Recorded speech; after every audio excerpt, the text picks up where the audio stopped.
quickly piled up. Before he knew it, his tax debt was overwhelming. Just going to the mailbox was scary, with the IRS sending him letters saying they'd soon be coming after his paycheck, bank accounts, even his home was at risk. Bob needed help right away. That's when he called us, Optima Tax Relief. We stepped in, helped stop the IRS from taking collection actions, and settled Bob's tax debt for an amount he could afford. You see, we're the experts in the Fresh Start Initiative, a special IRS program that could save you thousands if you qualify. In fact, we've resolved over $500 million of tax debts for our clients. Take the first step towards resolving your IRS problems today. Call now for your free consultation. Call 1-800-365-2062. That's 1-800-365-2062. In 2013, the Supreme Court gutted a key oversight provision in the Voting Rights Act, freeing the way for a number of mostly southern states to enact new rules related to voter registration and access.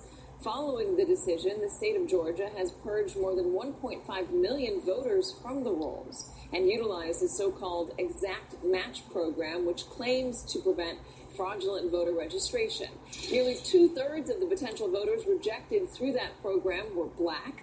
This year, things are getting even more complicated. Georgia has the potential to turn purple, and less than 3 months out from the state's high-profile gubernatorial election, one predominantly black county could be closing two-thirds of its polling places. Those in favor of the plan argue the locations are not accessible to individuals with disabilities, but critics like the ACLU think there's something else at play.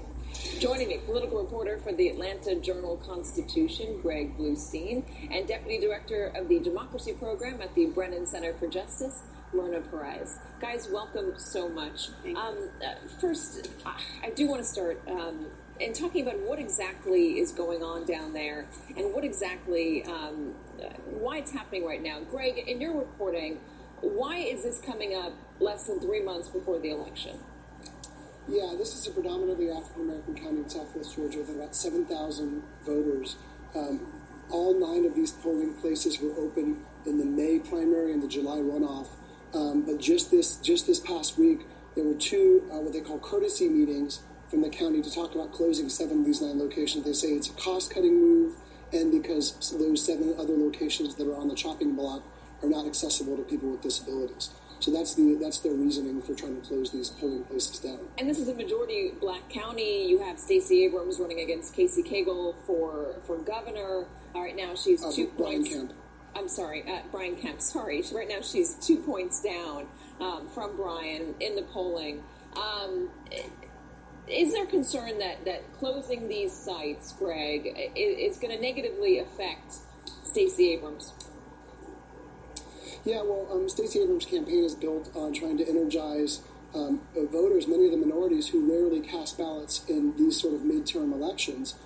So, although this is not a huge number of voters, there's only 7,000 voters and residents in the county at large, she's saying that this exemplifies what Republican rule in Georgia has done to suppress the vote. In her words, Brian Kemp says that he's done everything he can to try to make the vote accessible, and that he's also coming out against the closure of these polling sites. Isn't that cut and dry, Myrna, to say that this is voter suppression? Well, I think there are 2 problems colliding and compounding each other. One is the recent history in Georgia of anti-voter activity. We have the strict photo ID law. We have the technical law rejecting registration applications if certain information isn't matching perfectly. And then we have an increased amount of purges. We have that alongside a dearth of resources being allocated to run our elections. We have too many Americans who don't have appropriate access to polling locations or enough voting machines or enough poll workers. And both of those instances tend to hit certain segments of the population hardest. They hit brown, black, and poor communities. And in this instance, whatever problems that exist on the ground about the polling places not being sufficient are human created, and with enough resources and enough planning and enough care and enough attention can be avoided. I'm just confused. There's not enough polling places. It's not sufficient. Why close 2/3 of them down? Why not open another polling place that is accessible to folks with disabilities? Doesn't that seem to be an easier solution that would help everybody rather than help one class of people and hurt another class of people? There are a lot of solutions that are available in this, and they can be dealt with by advanced planning. They can be dealt with by having an audit to make sure that the folks that are going to be impacted have other means and other access. And we, as a country, can decide that we want to better resource our elections. We're the best democracy in the world. We're going to have to pay for it.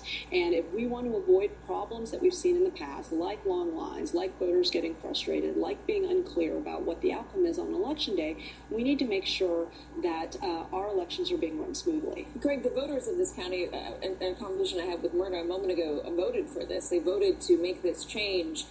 Does that kind of undercut the argument that the ACLU is making that this is voter suppression? Do the voters in that county fully realize what they voted for? Can you make an argument that the voters in that county are trying to suppress the vote? It all seems very... It all seems much more complicated than it may look at first glance. Well, yeah, the vote is actually this week, so it's not final yet. The proposal has been sort of circulating through the county, and they've long said this is sort of a recommendation that could be cemented in stone later on this week. But the county residents are very upset. Some of them are threatening legal action. Others are saying, look, I've got carpentry skills. I've got engineering and electrical skills. I can help shore up some of these sites that might not be ADA accessible and improve them so that they can be polling sites. And the message that I would like to communicate is that this needs to be part of long-term election planning. We know when elections happen. We know what they take. We know what's required. We know where people live. And for this reason, with enough planning and enough resources, we can avoid some of these issues. There is a census, after all. Yeah. Greg Bluestein, Myrna Perez, thank you so much for joining us. And the president has the absolute authority to revoke anyone's security clearance under any circumstance, right? Maybe not. That's next. Fact is, every insurance company hopes you drive safely. But Allstate actually helps you drive safely with DriveWise. It lets you know when you go too fast and brake too hard. With feedback to help you drive safer, giving you the power to actually lower your cost. Unfortunately, you can't do anything about that. Now that you know the truth, are you in good hands? CoQ10 is the #1 cardiologist-recommended supplement for people taking cholesterol-lowering statin drugs. Qunol, with 3 times better absorption than regular CoQ10, has the #1 cardiologist-recommended form of CoQ10. Qunol, the better CoQ10. If you're turning 65, you're probably learning about Medicare and supplemental insurance. Medicare is great, but it doesn't cover everything. Only about 80% of your Part B Medicare costs, which means you may have to pay for the rest.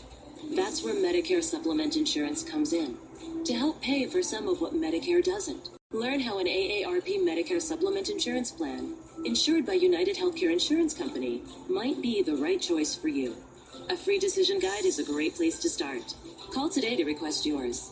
So, what makes an AARP Medicare supplement plan unique? Well, these are the only Medicare supplement plans endorsed by AARP. And that's because they meet AARP's high standards of quality and service. You're also getting the great features that any Medicare supplement plan provides. For example, with any Medicare supplement plan, you may choose any doctor or hospital that accepts Medicare patients. You can even visit a specialist.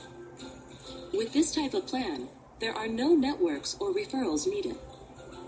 Also, a Medicare supplement plan goes with you when you travel anywhere in the U.S. A free decision guide will provide a breakdown of AARP Medicare supplement plans and help you determine the plan that works best for your needs and budget. Call today to request yours. Let's recap. There are 3 key things you should keep in mind. 1. If you're turning 65, you may be eligible for Medicare, but it only covers about 80% of your Medicare Part B costs. A Medicare supplement plan may help pay for some of the rest. 2. This type of plan allows you to keep your doctor as long as he or she accepts Medicare patients. And 3. These are the only Medicare supplement plans endorsed by AARP. Learn more about why you should choose an AARP Medicare supplement plan. Call today for a free guide. Introducing Rust-Oleum White New. Just wipe it on and instantly restore weathered, sun-damaged vehicles. Just one wipe will keep your vehicle looking like new for years to come. Nothing else compares in ease, durability, and staying power. White New's groundbreaking formula outperforms traditional brands and has created a new standard that cannot be duplicated. White New Headlight will instantly repair foggy, discolored headlights and keep them looking brand new. Rust-Oleum White New products are guaranteed and available at fine retailers. There's little rest for a single dad, and back pain made it hard to sleep and get up on time.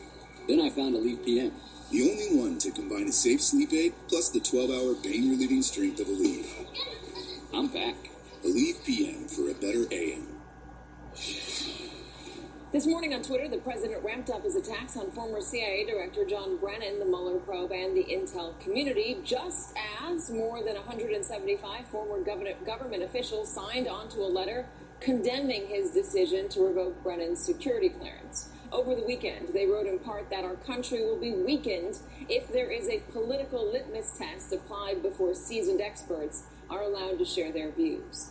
The president has only revoked Brennan's clearance, but he's considering revoking more from former officials like James Comey, Sally Yates, and Andrew McCabe. If he does, though, could he run afoul of the law? Joining me now is former Assistant Deputy Attorney General during the Clinton administration and former U.S. Attorney Harry Litman, whose name appears on that list, on that letter that we just mentioned. Harry, first of all, why'd you sign that? You know, I think although I think it's very wrong, vile, unconstitutional, I signed it for the reasons it said. I think it's dangerous. I think it's a terrible move for the confidence that the country has in the national security apparatus, which has been hard-won and is vital to our national interests. I think it's terrible for not just the Brennans and Clappers of the world, but the rank and file who have to think that their service is unrelated to their views. I think it does, in fact, weaken us, make things more dangerous for us in a dangerous world. So for policy reasons, it's a terrible idea. I want to point out something that I hadn't considered until today, until this was pointed out to me by Aaron Blake on the Washington Post. And he says it was from Ellie Honig, who was on our air last Friday. Ellie Honig argues that Donald Trump, if he decides to revoke the clearance of somebody like James Comey, it's not necessarily just within his purview to do so, that he could actually run afoul of the law. Listen to what Ellie said last week. What I don't know that everybody understands is it's also a federal crime to retaliate against somebody who is a witness. Now, I don't know that Brennan quite qualifies as a witness. He's more of an investigator. But keep that in mind if the president follows through with his threats to pull James Comey's clearance, right? Clearly, Comey will be a crucial witness here.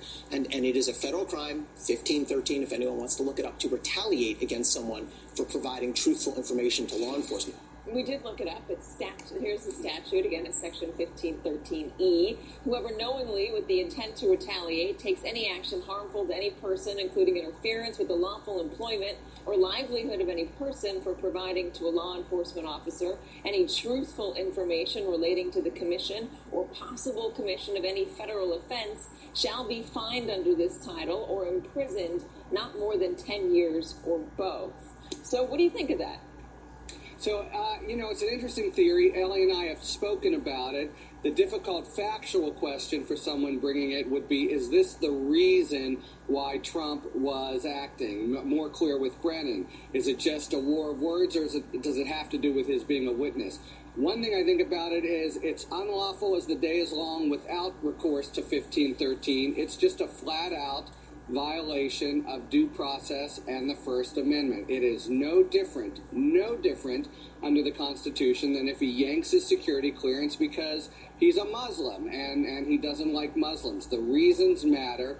This half-baked view that the Trump team has tried to propound that you can not look into a president's motives is dead wrong, really not accepted by anyone. If he does it for that reason, it is unconstitutional. In addition, if it's deeply connected to the probe, and Comey would be a stronger example than Brennan, the more it seems connected to the Mueller probe. Well, all of the people that he's threatening have some connection or another to the Mueller probe. A lot of them were witnesses to Robert Mueller or witnesses to the congressional investigations. And when it comes to Brennan specifically, we did hear last week from the president directly in an interview with the Wall Street Journal that he took it away because he started, in his words, the whole Russia investigation, and it's all a witch hunt. So there's Vile. Harry